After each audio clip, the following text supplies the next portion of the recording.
ఇప్పుడు వాళ్ళు అడుగుతున్న స్థానాలు స్థానాల్లో తెలుగుదేశం పార్టీ దగ్గర నుంచి ఒకటి జమ్మలమడుగు ఆదినారాయణ రెడ్డి, ఆయన బీజేపీ నుంచి అడుగుతున్నారు. అక్కడ టీడీపీ నుంచి భూపేష్ రెడ్డి ఉన్నారు. ధర్మవరం నుంచి వరదాపురం శ్రీ బీజేపీ, అక్కడ టీడీపీ పరిటాల శ్రీరామ్ ఉన్నారు. కైకలూరు కామినేని శ్రీనివాసరావు అడుగుతున్నారు, అక్కడ టీడీపీ కొడాలి వినోద్ ఉన్నారు.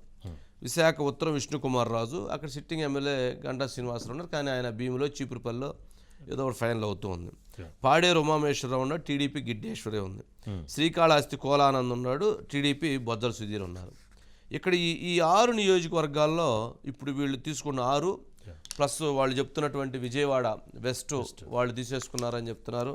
విజయవాడ వెస్ట్, అనంతపురం అర్బను అది టీడీపీ తీసుకున్నట్టుంది. విజయవాడ వెస్ట్ ఇట్లా ఇంకొక 3 స్థానాలు వాళ్ళు గన్నవరము ఇట్లా కొన్ని స్థానాలు తీసుకున్నారు.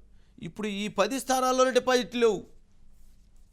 వీళ్ళు అడిగిన ఇప్పుడు 10 స్థానాలు ఏం లేవు. వీళ్ళు ఏ విధంగా కాన్ఫిడెన్స్ ఇచ్చారంటారు? అంటే భవిష్యత్తు రేపు రాష్ట్రంలో జగన్మోహన్ రెడ్డిని ఎదుర్కొని ఎన్నికలు చేయాలి.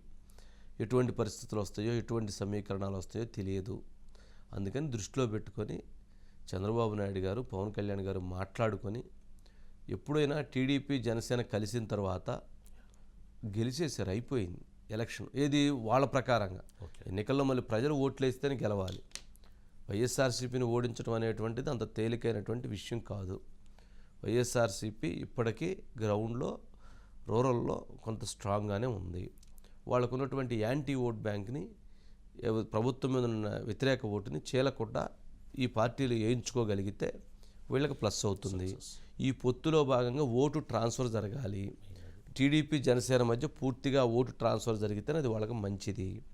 ఇట్లాంటి చాలా సమీకరణాలు ఉన్నాయి. ఊరక ఏదో ఎన్నికలు అయిపోయింది, గెలిచాము, డూమ్ డామ్ డంబా బుస్ మాట్లాడింది, డంబా బుస్ మాటలని చెప్తే కుదరదు. సరే, ఇది ఓవరాల్గా సరే, ఇది ఉన్నంత వరకు జరగాల్సినటువంటి పరిస్థితి. సరే, ఇక వీళ్ళు ఎవరెవరు ఏ స్థానాలకు వస్తారు, ఎవరెవరు ఏ స్థానాల్లో పోతారు అనేటువంటిది ఇక చూడాల్సినటువంటి ఇక ప్రజల దగ్గరికి వెళ్ళింది. ప్రజలు ఓటుని ఎవరికి ఓట్లు వేసి గెలిపిస్తే వాళ్ళు. ఇక్కడ ఏంటంటే ఓటు ఎన్నికలు వచ్చినప్పుడు ఒక బలమైనటువంటిది ఒకటి ఉండిద్ది. దొరకే ఓటు ఉంటుంది, దొంగకే ఓటు ఉంటుంది. ప్రతి ఒక్కరూ తమ ఓటు హక్కును వినియోగించుకొని ఎవరు మంచి చేస్తారు, ఎవరు చెడు చేస్తారు అనేటువంటి దాన్ని దృష్టిలో పెట్టుకొని ఓటు వేసి నిర్ణయిస్తారు. సరే, ఇది ఓవరాల్గా ఉన్నటువంటి అంశం.